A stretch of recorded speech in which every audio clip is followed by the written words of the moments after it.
झारखंड में बढ़ रहे हैं कोरोना के एक्टिव मरीज। एक दिन में 24 नए मामले सामने आए। झारखंड में धीमी गति से ही सही कोरोना के मामले में एक बार फिर बढ़ने लगे हैं। यही एक्टिव केस की संख्या हाल में दिनों में लगातार बढ़ रही है। एक दिन में पूर्व शनिवार को भी राज्य में कोरोना के 24 नए मामले मिले। इससे एक्टिव केस की संख्या बढ़कर 94 हो गई है। शनिवार को मिले नए मामलों में रांची में 15, देवघर में तथा पूर्वी सिंहभूम के 3 तथा बोकारो, गढ़वा और लातेहार में एक मामले शामिल है। हालांकि राहत की बात है कि मरीज तेजी से स्वस्थ भी हो रहे हैं। वर्तमान में ऐसा कोई भी मरीज नहीं है जो गंभीर है। शनिवार को भी विभिन्न जिलों में 12 मरीज स्वस्थ हुए। वर्तमान में एक केस की बात करते हो तो रांची में सबसे अधिक 54, देवघर में 12, पूर्वी सिंहभूम में 1, बोकारो और लातेहार में 3, जामताड़ा, गोडरमा में, पलामू में 2, गढ़वा, हजारीबाग, लोहरदगा और सिमडेगा में 1 एक्टिव केस शामिल हैं। अग्निपथ योजना को वापस ले केंद्र सरकार। मांडर प्रत्याशी देव कुमार धान के पक्ष वोट के अपील। असुद्दीन ओवैसी। रांची के मांडर विधायक उपचुनाव में निर्दलीय प्रत्याशी देव कुमार धान ने पक्ष में चुनावी सभा करने पहुंचे। एमआईएम प्रमुख असुद्दीन ओवैसी के केंद्र और झारखंड सरकार पर जमकर निशाना साधा।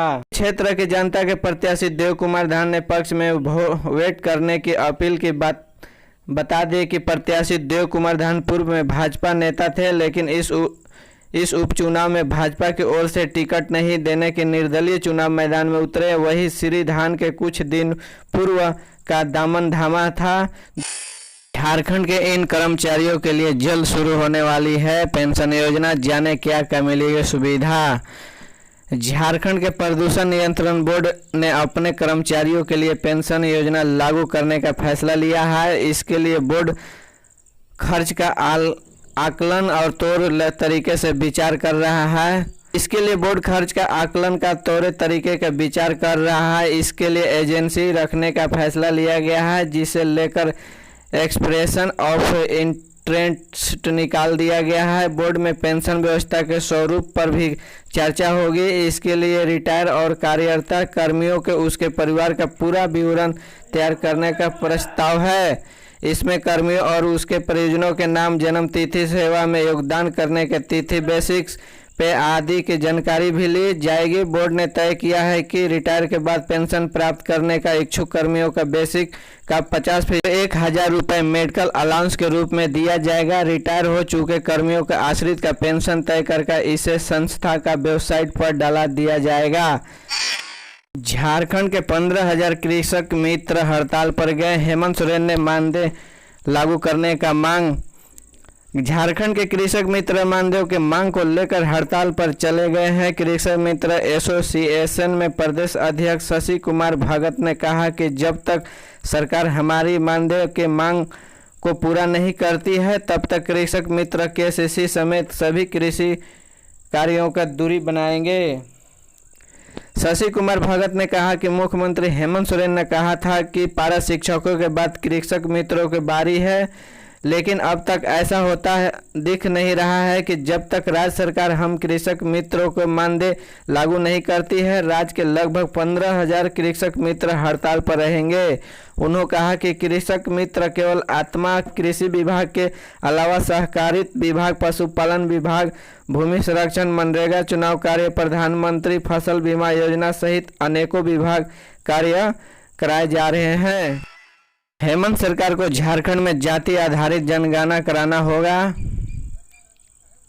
केंद्र सरकार ने राज्य सरकार को जनगणना कराने का निर्देश दिया है। झारखंड सरकार को जनगणना नहीं कराकर पंचायत चुनाव कराया, जिसमें 9,000 पिछड़ा वर्ग का जनप्रतिनिधि अपने हक अधिकार से वंचित रह गए। उच्चतम न्यायालय में भी झारखंड सरकार को निर्देश दिया है कि ट्रिपल टेस्ट कराकर आरक्षण की सुविधा उपलब्ध कराएं। अब झारखंड में निगम, नगर पालिका, नगर परिषद का चुनाव है। झारखंड सरकार अब तक कैबिनेट के बैठक में चर्चा तक नहीं की है। विधानसभा चुनाव पूर्व पूरा यूपी के टीम राज्य में लगा फाड़ का चिलचिलाया कि पहली कैबिनेट के बैठक में पिछड़ा वर्ग को 27% आरक्षण देंगे, मगर सत्ता में आते ही अपने चुनावी घोषणा पत्र को भूलकर राज्य के खनिज संपदा का भरपूर दोहन से लगा गया। झारखंड बंद को लेकर प्रशासन सख्त। कोडरमा और जमशेदपुर में जवानों ने किया फ्लैग मार्च। अग्निपथ योजना के विरोध में आज वाम दल संगठन झारखंड बंद की घोषणा की है। राज्य भर में प्रशासन की सुरक्षा व्यवस्था सख्त है। इसी के मैनेजर कोडरमा के निरीक्षण प्रभारी जवाहरलाल ने नेतृत्व में आरपीएफ और स्थानीय थाना तिलैया के अधिकारी एवं जवानों ने संयुक्त रूप से दंगा निरोधक उपकरणों का युक्त होकर कोडरमा रेलवे स्टेशन क्षेत्राधिकार का अगल बगल में स्थानीय बाजार में फ्लैग मार्च किया गया। कोडरमा स्टेशन पर आज भी पूरी तरह सन्नाटा पसरा हुआ है। वहीं दूसरी तरफ टाटानगर रेलवे स्टेशन पर भी आरपीएफ जवानों ने एहतियातन फ्लैग मार्च किया। लेकर कोडरमा के गुजरने वाली कई ट्रेनों का शनिवार को रद्द कर दिया गया है।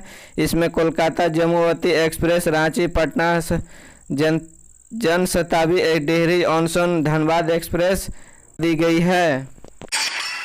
झारखंड व 10वीं और 12वीं का रिजल्ट जल्द एसएमएस पर ऐसे कर सकते हैं चेक। झारखंड एकेडमिक काउंसिल द्वारा 10वीं और 12वीं के परिणाम जल्द ही जारी किए जाने की संभावना जताई जा रही है। हालांकि झारखंड बोर्ड की तरफ से अभी इस तक संबंध में कोई आधिकारिक घोषणा नहीं की गई है। शुरू होगा कुड़ू से डाल्टन तक 4 लाइन निर्माण कार्य, पूरा हुआ शुरू का काम।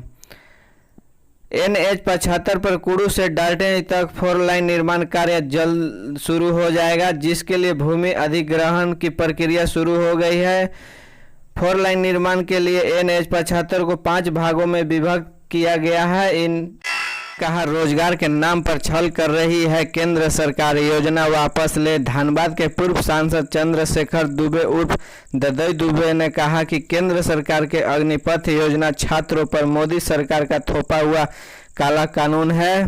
दौरे पर आए पूर्व सांसद ने यह कहा कि केंद्र सरकार को अग्निपथ योजना का अविलंब वापस लेना चाहिए, क्योंकि देश के युवा पीड़ित सड़कों पर उतरकर देश के संपत्ति को क्षति पहुंचाने को उतारू है। इसलिए केंद्र सरकार को इस योजना को वापस लेना चाहिए। उनकी माने तो पूरे देश में जो स्थिति उत्पन्न हुई है वह आने वाला समय के लिए बहुत बड़ा खतरा है। उन्होंने मोदी सरकार ने नसीहत देते हुए मांग की है कि इस योजना को सरकार जल्द से जल्द वापस ले।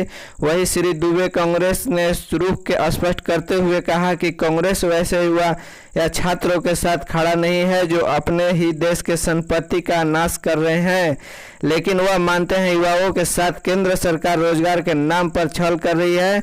इसलिए युवा पीढ़ी आज सड़कों पर उतरी हुई है और इस तरह की घटना को अंजाम दे रही है। उन्होंने देश का पक्ष विपक्ष के नेताओं यह आग्रह किया है कि उन उग्र युवाओं का समझाने का काम कर रहे हैं ताकि देश के संपत्ति को आगजनी से बचाना जा सके।